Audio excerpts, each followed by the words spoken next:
Ever wish you could just step into a space, and it's designed to connect you with something bigger? Oh, yeah. That's kind of what we're going to be exploring today. Awesome.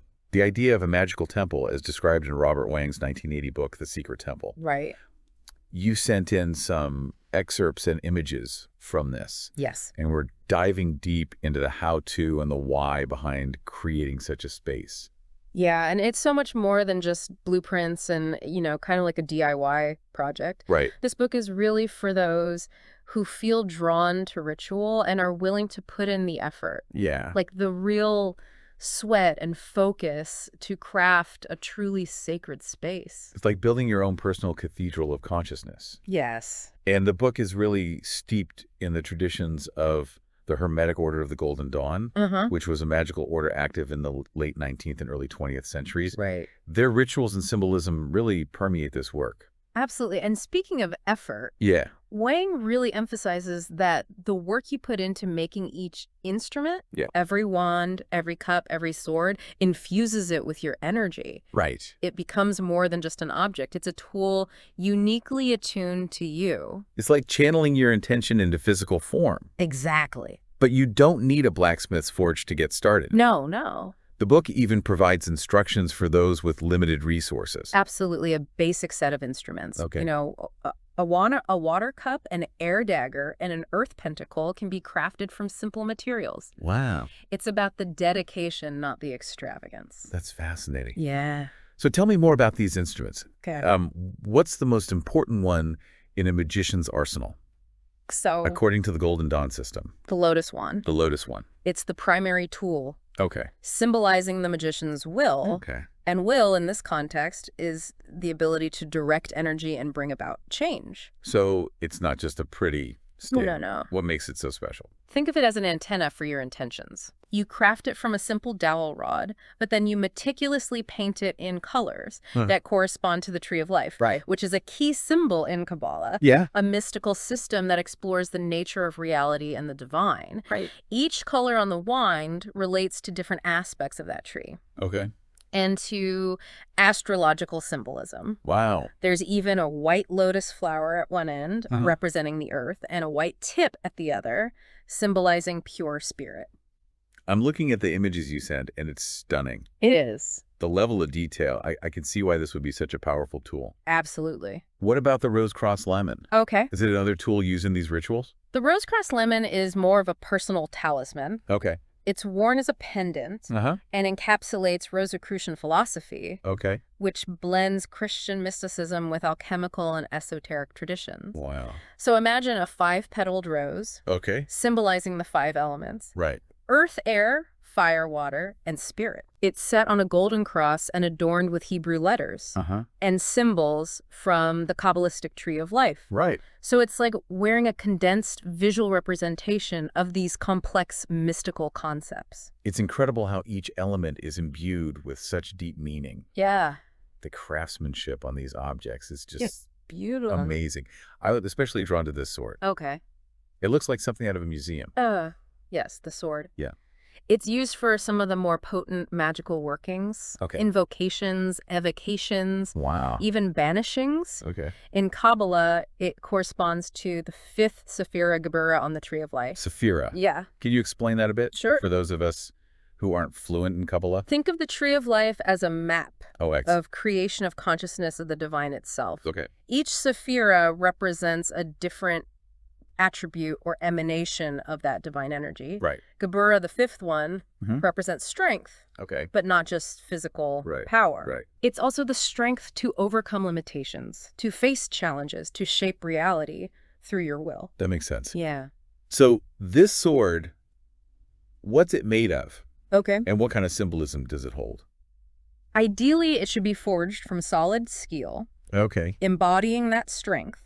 Uh-huh. It features a pentagram, Right.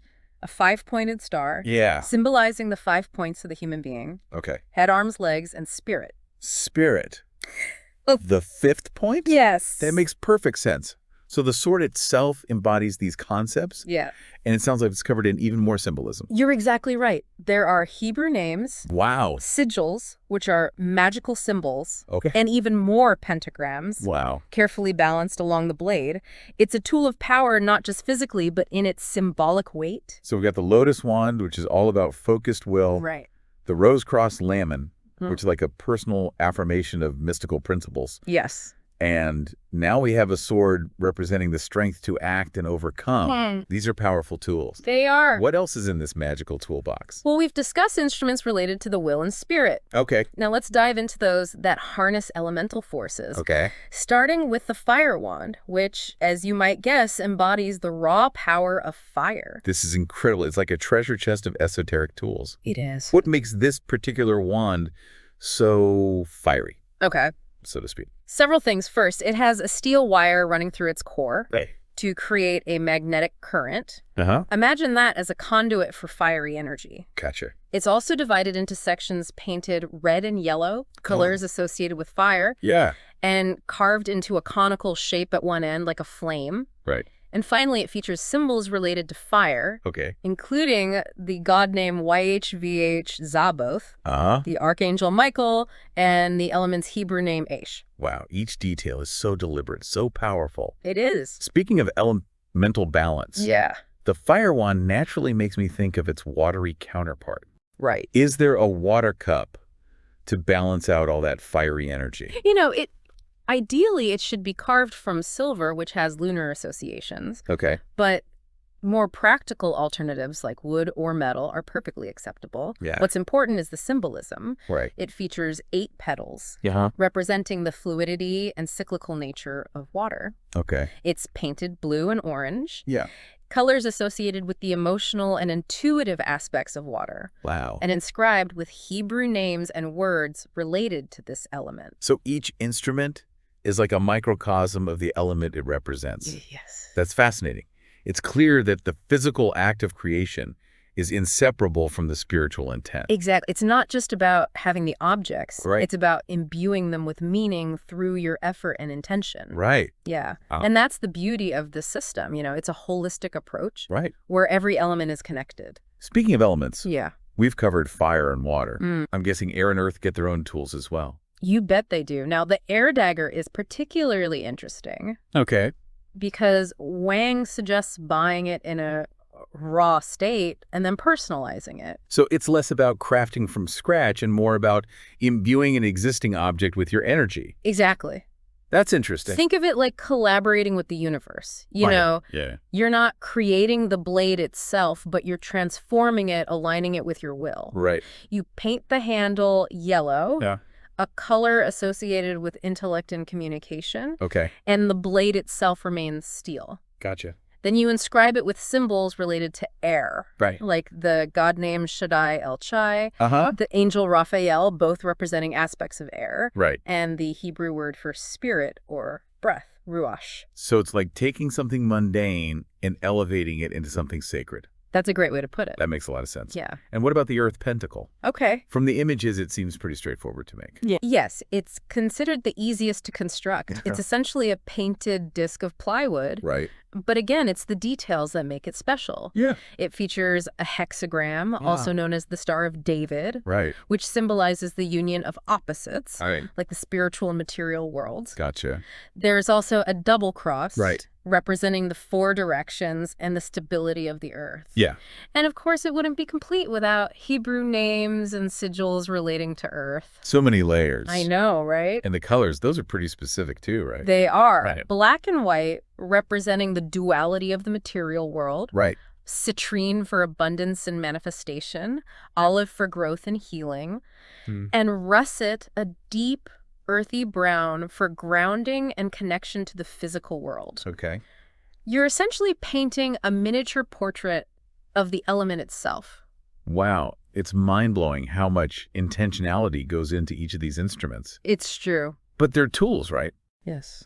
So what's the project? Does the book talk about specific rituals you do with them? It does touch on consecration rituals, which are essentially ceremonies that imbue these objects with magical power. Okay. But Wang mostly directs you to Israel, Regardi's The Golden Dawn, for the specifics of those. So Rigardi's work is like the instruction manual. Yes. And the Secret Temple is more about the workshop. That's a great analogy, because ultimately the Secret Temple is about creating the space for those rituals to take place. Right. That's where the temple itself comes in. Right, the Secret Temple. I'm so curious. Yeah. What does this temple look like? Ideally, it's a separate room used solely for meditation and magical work. Okay. But Wang acknowledges that not everyone has a spare room lying around. Right. So he offers alternatives, even suggesting a temple cabinet as a symbolic representation if needed. So you can tailor it to fit your life. Exactly. That's really practical. Yeah. But what about the inside? What kind of furniture goes in this magical space? Well, the centerpiece, of course, is the altar. Okay. And this isn't just any old table. Right. It's a double cube, Uh-huh. painted black, representing Malkuth, Malkuth. the 10th and final Sephira on the Tree of Life. Right. Remember how we talked about the Tree of Life as a map of creation? Yeah. Well, Malkuth is the point where that divine energy manifests in the physical world. So the altar is like the grounding point, the place where spirit meets matter. Exactly. Okay. And to emphasize that connection, the altar is covered with cloths representing both the 4 elements and the Tree of Life itself. Lots of layers there. It is. So we've got the altar, which is kind of like home base. Yeah. What else goes into this temple to make it a space for magic? Light is essential. Okay. So there's the lamp, an oil lamp, Uh-huh. representing the illuminating presence of the divine. Right. Then you have the censer used to burn incense. Okay. Incense plays a huge role in ritual work, helping to create a sacred atmosphere and purify the space. I'm picturing like a dimly lit room filled with the scent of incense. Yes. With this beautifully crafted altar at its center. Absolute. What a powerful atmosphere. Yeah. And I see some other intriguing objects in the images. Okay. What are those? Right. There's a symbolic cross and triangle Okay. representing the 4 elements plus spirit, the 5th element. Right. Then there are these incredible pillars Uh-huh. traditionally placed at the entrance of the temple. Gotcha. One is black, Okay. symbolizing the feminine principle, and the other is white, representing the masculine principle. Okay. Each one is adorned with Egyptian symbolism, Right. reflecting the ancient roots of these magical traditions. So those pillars represent duality, like the interplay of opposite forces that we see throughout the universe. Precisely. It's about balance, harmony, Yeah. and the recognition that these seemingly opposite forces are actually complementary. Right. They Yeah. need each other. I love that. And what about these diagrams I'm seeing? Is the Tree of Life? Yes. It's called the temple diagram, essentially a ceremonial tree of life with god names, Sephiroth, and paths, all meticulously painted in their appropriate colors. Oh. It's like a giant blueprint of the entire system, a visual guide for the magician. Wow. And then there are banners. Mhm. I'm seeing 2 of them, each with a rose cross, Sure. one hanging on the east wall and one on the west. Those are the banners of the East and West, Right. representing the rising and setting sun, the cycle of day and night, Right. another expression of duality. Gotcha. And then to really amp up the energy, we have the Enochian tablets. Enochian tablets. That sounds like something straight out of an Indiana Jones movie. They do. What are those? They're derived from a complex system of magic received by John Dee and Edward Kelly in the 16th century. Okay. It's a whole other deep dive, but essentially they represent different aspects of the universe and the elemental forces. Okay. In the context of the temple, they're placed at the 4 cardinal points, Right. north, south, east, and west, to invoke those forces. It's incredible how much is packed into this temple. It really is. It really is a microcosm of the entire magical universe. Yes. A space where all these forces and concepts converge. That's a great way to put it. It's a space designed to facilitate the magician's work, Right. to provide a place where they can connect with those deeper forces and explore the mysteries of the universe. And how about the magician themselves? Yeah. What do they wear when they're working in this sacred space? I'm picturing elaborate robes and headdresses. You're not far off. Traditional Golden Dawn robes were indeed quite elaborate. Right. However, Wang simplifies things a bit. Okay. In this book, he recommends a simple white robe with a hood. I'm seeing a picture of the robe now. Okay. It's simple but elegant, with some gold trim and a beautiful design on the hood. Even in simplicity, the details are still important. Right. The robe acts as a boundary separating the magician from the mundane world and helping them to enter a sacred state of mind. It's a reminder that they're stepping into a different role, a different realm of consciousness. So we've got the tools, the temple, the attire. Uh-huh. It's all coming together, this incredible image of what it means to create a space for magical work. Yeah. What stands out to you about this whole approach? Oh, What's the key takeaway here? for me, it's the level of intentionality. It runs through every aspect. It's not just about the objects themselves, it's about the process of creation. The symbolism embedded in every detail, the conscious effort to align the physical with the spiritual. It's almost like an art form, wouldn't you say? It is. Like a painter meticulously mixing their colors or a sculptor shaping clay. Yeah. It's that same dedication to craft, but applied to the creation of a sacred space. And this is where the dedication to Israel Regardie in the book's preface becomes even more meaningful. Regardie was a key figure in bringing the teachings of the Golden Dawn, which had been very secretive, to a wider audience. Yeah.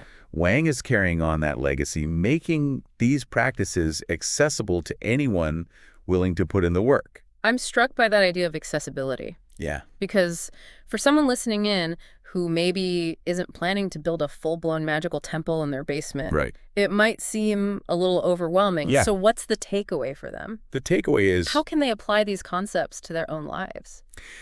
it's about recognizing that we all have the power to create sacred space. Right. Even without elaborate rituals or rare materials. Right. Think about the places where you feel most at peace, most connected to something larger than yourself. Like a favorite spot in nature, a cozy reading nook. Yeah. A place where you go to create art or music. Exactly what makes those spaces special. Yeah. Is it the way the light filters in, the objects you've chosen to surround yourself with, Right. the sounds and scents that fill the air? It's fascinating to think about it that way because often we just inhabit spaces. We do. Without really considering how they impact us on a deeper level. And that's where the Secret Temple offers a powerful lesson. Right. What if we approached our homes, our workspaces, Yeah. even our cars, with that same level of intentionality? Instead of just decorating, we'd be curating, Yeah. consciously choosing objects and arranging them in a way that reflects our values, Yes. aspirations, our own personal philosophies. Precisely. Maybe you place a meaningful crystal on your desk to inspire clarity, or hang a piece of art that evokes a sense of peace and tranquility. Okay. Even something as simple as lighting a candle can transform the energy of a space. It reminds me of that line in the book's preface, Yeah. where Wang talks about how the effort involved in crafting these instruments provides unique insights. Yeah. It's not just about the end product, it's about the journey of creation itself. And that journey can be as elaborate or as simple as you choose. Right. What matters is the conscious effort to create an environment that supports your inner work, whatever that may be. What a wonderful thought to leave our listeners with. It is. It's like Wang is inviting us to become the architects of our own sacred spaces, Yes. using symbolism and intentionality to create environments that nourish our souls Yes. and connect us to something larger than ourselves. Beautifully put. So as you go about your day, take a moment to look around you. Right. What speaks to you? What inspires you? And how can you shape your environment to reflect your deepest intentions? Food for thought. Uh-huh. It's been a fascinating deep dive into the Secret Temple, It has. exploring the intricate details and profound symbolism behind creating a magical space. Absolutely. Thanks for joining us on this journey of discovery. My pleasure. Thanks for having me.